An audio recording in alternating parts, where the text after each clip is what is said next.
우리 합독하겠습니다. 시작. 누가 정죄하리요? 죽으실 뿐 아니라 다시 살아나신 이는 그리스도 예수시니 그는 하나님 우편에 계신 자요 우리를 위하여 간구하시는 자신이라. 아멘. 오늘은 하나님과 이웃을 향하여 살라라는 제목으로 말씀 전하겠습니다. 1988년 마이크로소프트 한 지사에서 이사로 재직하던 존 우드라는 사람이 있었습니다. 매일 엄청난 양의 업무를 소화해야 하는 경무에 시달리고 있었습니다. 그래서 스트레스에서 벗어나기 위해서 히말라야의 오지 네팔로 떠납니다. 숙소에서 네팔의 교육 담당관을 만나서 그를 따라 하루 종일 걸어서 한 오지의 초등학교를 방문하게 되었습니다. 학교는 좀 나은 편이라고 하는데도 그 학교 사정은 기가 막혔습니다. 교실은 다 흙바닥이었고 좁은 공간에서 70명의 학생이 색상도 부족해서 무릎 위에 책을 올려놓고 그렇게 공부하고 있었다고 합니다. 도서관에 가보니까 책을 캐비닛 안에 두고는 자물쇠로 다 걸어 잠궜어요. 몇 안 되는 책이 훼손될까 봐서 그렇게 잠궈서 보관을 한다는 거죠. 그러나 책도 등산객들이 놔두고 간 것들 뿐이었습니다. 등산객들이 그곳의 실정을 가슴 아파하면서 책을 보내주겠다 약속을 하고 떠났지만 약속을 지킨 사람들이 거의 없었다는 것입니다. 이제 휴가를 마치고 돌아온 존 우드가 300명의 지인들에게 이메일을 보냈고 바로 3,000권의 책을 모았습니다. 이듬해 그는 그 책을 들고 다시 그 학교를 방문합니다. 그리고 두 번째 여행에서 자신의 인생을 어디에 걸어야 할지를 결정합니다. 회사로 돌아와서 사표를 내고 오지 마을로 가서 도서관과 학교를 짓고 책을 보내는 룸투리드 재단을 설립하게 됩니다. 룸투리드는 현재까지 만여 개의 도서관과 학교를 지었다고 합니다. 존 우드는 올바른 기부 문화를 위해서 원칙을 세웠습니다. 첫 번째 원칙은 사람들에게 베푸는 즐거움을 알려준다라는 것이죠. 그럼 우리가 잘 사는 이유는 바로 교육에서 온 것이라고 말했습니다. 이제 그것을 갚을 좋은 기회가 왔다는 것을 강조합니다. 두 번째 원칙은 그 결과들을 후원자에게 보여준다였습니다. 자신들이 기부했던 돈이 어디로 가는지 몰라서 기부를 꺼려하는 사람들이 많기 때문에 기부금의 사용처를 정확하게 밝히고 또 원할 경우에는 그 학교와 도서관을 방문할 기회를 주었습니다. 세 번째 원칙은 최소한의 경비를 쓴다는 것입니다. 관리 비용을 최소한으로 줄이고 기부금이 프로젝트에 최대한 많이 사용되도록 했습니다. 저희 교회의 한부모 가정 생활비 후원금은 필요 경비가 전혀 없어서 참 좋습니다. 후원금 100%가 각 가정으로 전달이 되기 때문에 손실이 전혀 없죠. 존 우드가 말했습니다.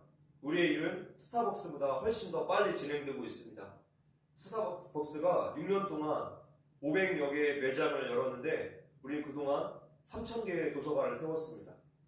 세상을 변화시키는 데는 생각보다 그리 큰 돈이 들지 않습니다. 한 어린이가 1년 동안 공부하는 데 드는 비용은 $250이고 2,000달러면 도서관 하나, $10,000면 학교 하나를 세울 수 있습니다. 존 우드는 수백만 달러의 연봉을 받을 때보다 훨씬 더 행복하고 보람 있는 삶을 살고 있다고 말했습니다. 사도 바울이 로마서 8장 22절에서 이렇게 말했습니다. 한번 읽어볼게요. 시작. 피조물이 다 이제까지 함께 탄식하며 함께 고통을 겪고 있는 것을 우리가 아느니라.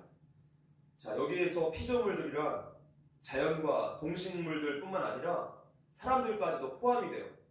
성도는 피조물들의 탄식에 귀를 기울일 줄 아는 사람입니다. 흔히 사람들은 각자가 처해 있는 불행한 상황에 대해서 탄식을 합니다. 아니, 내 코가 석자인데 남의 탄식, 또 자연이나 동식물의 탄식까지 귀를 기울일 그런 마음의 여유가 없다고 말하는 거죠.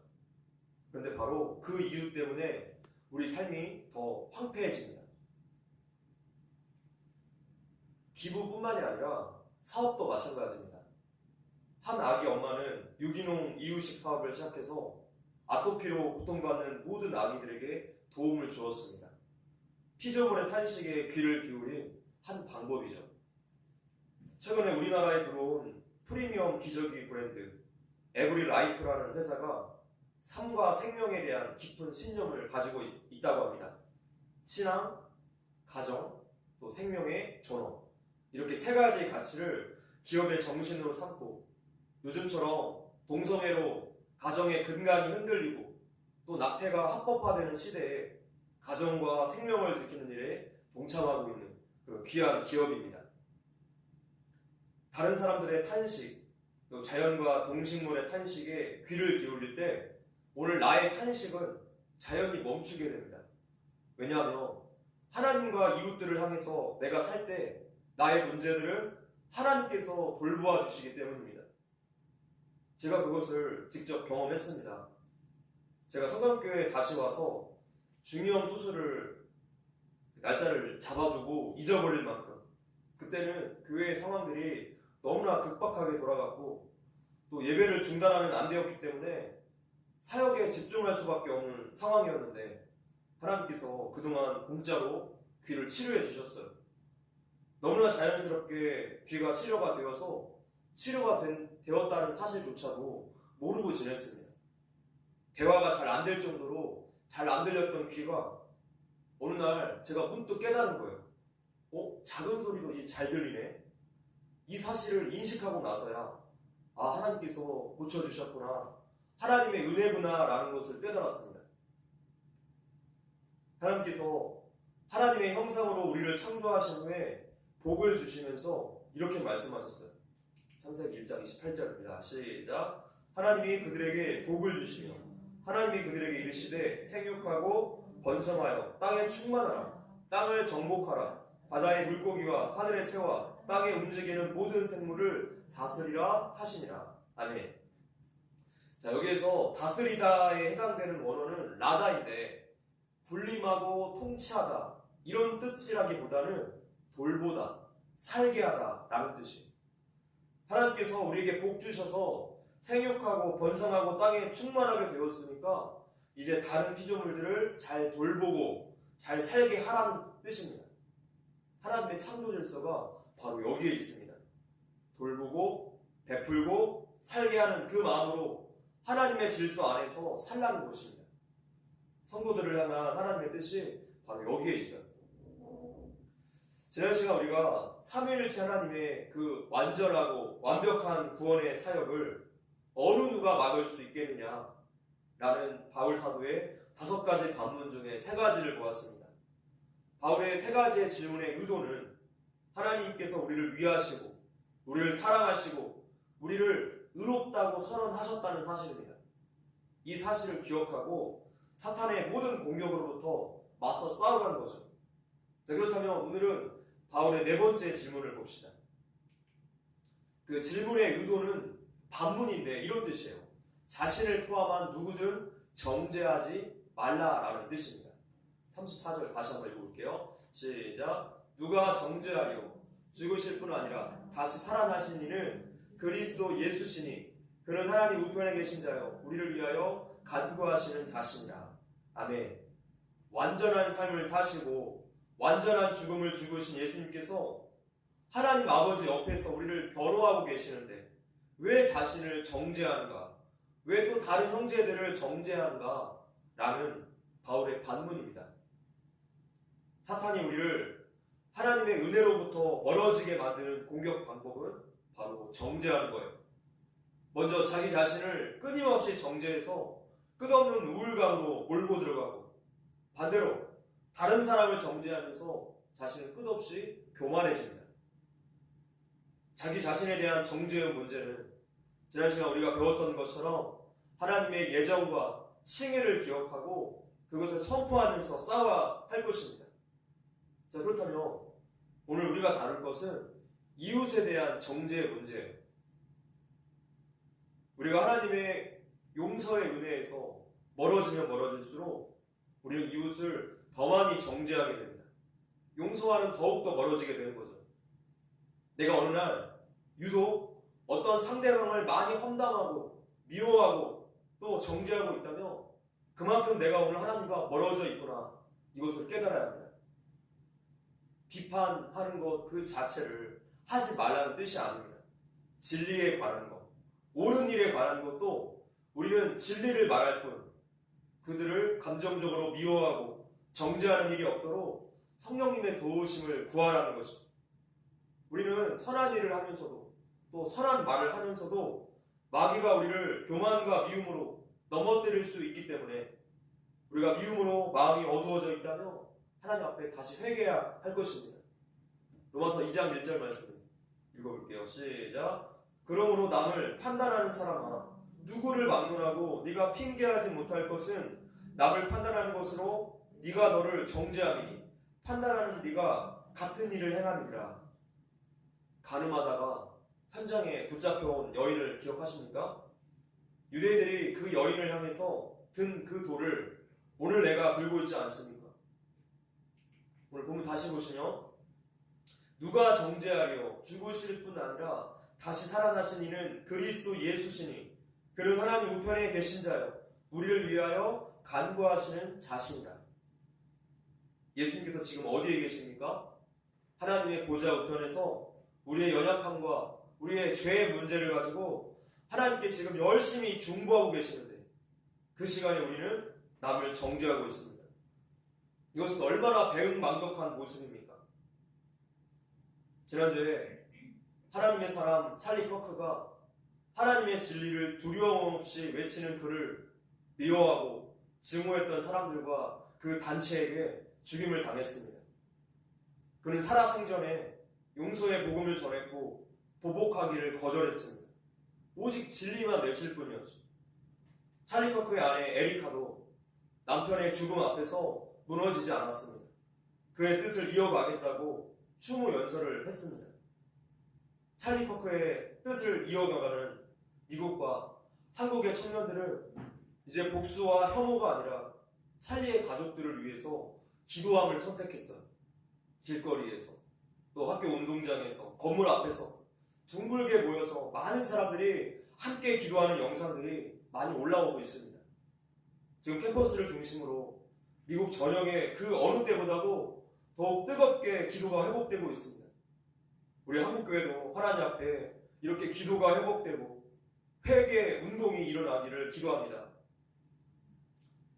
어느 성도가 SNS에 안타까운 글을 하나 올렸습니다. 이번 명절에 구순이 되신 시어머니가 돌아가시기 전에 사위를 용서하게 되기를 기도했는데 시어머니가 사위를 받아들이지 못하신다는 것입니다. 사위는 10년 전에 딸에게 돌아갔지만 그를 용서해야 한다는 것을 알면서도 잘 되지 않는다는 것이죠. 시어머니는 집안에서 다들 정말 신앙 좋은 분, 기도 많이 하시는 분, 감사로 사시는 분으로 알려져 있는데 누구를 용서하지 않은 마음으로 하나님 앞에 가시며 입으로만 주여 주여 하는 사람 될까봐 안타까웠습니다. 어머니의 가슴에 손을 얹고 어머니 여기에 예수님이 계신가요? 이렇게 물어보았더니 계신다고 믿는다 라고 대답하셨습니다. 저는 깜짝 놀랐습니다. 내 마음에 계신다. 분명하게 대답하지 않으시고 애매하게 말씀하셨기 때문입니다. 어머니, 구원은요, 어머니가 받으신 구원, 그 용서는 사위를 용서하지 못할 만큼 크지 않은가요? 그의 잘못을 용서할 수 없을 정도로 어머니가 받으신 구원이 하찮은 것인가요? 라고 했더니 구원은 예전에 받았잖아. 이렇게 대답하셨습니다. 오늘 우리는 구원을 이런 식으로 잘못 알고 있는 경우가 참 많습니다. 우리가 예수님을 믿어서 속죄함 받고 의롭다함을 받았다는 그것을 무엇으로 증명하겠습니까? 이것은 믿음으로 구원받는다. 이 내용을 아는지 모르는지를 말하는 것이 아닙니다. 구원받은 믿음은 반드시 열매로서 증명이 돼요. 사랑의 삶, 용서의 삶, 또 내가 진리를 지키려고 몸부림치는 그 삶으로 증명이 되는 것이죠. 믿음은 언제나 순종과 연결되어 있기 때문입니다. 진정 믿는다면 순종하게 되어 있어요. 순종하지 못하는 것은 사실 아직 믿지 못하기 때문입니다. 그 믿음이 내 것으로 체화되지 않았기 때문입니다. 나의 억울함에 대해서, 나의 손해에 대해서 하나님께서 직접 복수하심을, 또 역전하심을 성경의 약속들을 믿지 못하기 때문입니다. 성도는 이웃의 연약함과 어려움을 위해서 예수님처럼 간구해야 할 것입니다. 분노와 미움과 시기 질투의 돌을 그만 내려놓고 이웃을 용납하고 또 용서해 주어야 할 것입니다. 예수님께서 십자가를 통해서 우리를 용서하신 것처럼 우리는 그 은혜의 가치를 깨달아야 할 것입니다. 내 마음과 입술에서 남을 미워하고 정죄하는 것을 당장 멈추어야 할 것입니다. 말씀을 맺겠습니다. 예수님의 십자가 은혜를 깨달은 성도는 이웃들에게 은혜롭게 반응하게 됩니다. 우리의 억울함과 분노보다도 내가 받은 예수 십자가의 은혜가 더욱더 크기 때문이죠. 예수님은 이 시간도 하나님의 보좌 우편에서 우리의 연약함에 대해서 자신의 십자가 공로를 들어 하나님께 계속 중보하고 계세요. 큰 용서와 은혜를 받았으니 하나님의 뜻대로 하나님과 이웃을 향하여 삽시다. 거짓과 악을 미워하고 진리를 외치되 끝까지 원수를 사랑합시다. 그러나 우리의 힘으로 할 수 없습니다. 그러나 성령님은 하실 수 있습니다. 성령님의 도우심을 구하시는 이 밤 되시기를 바랍니다.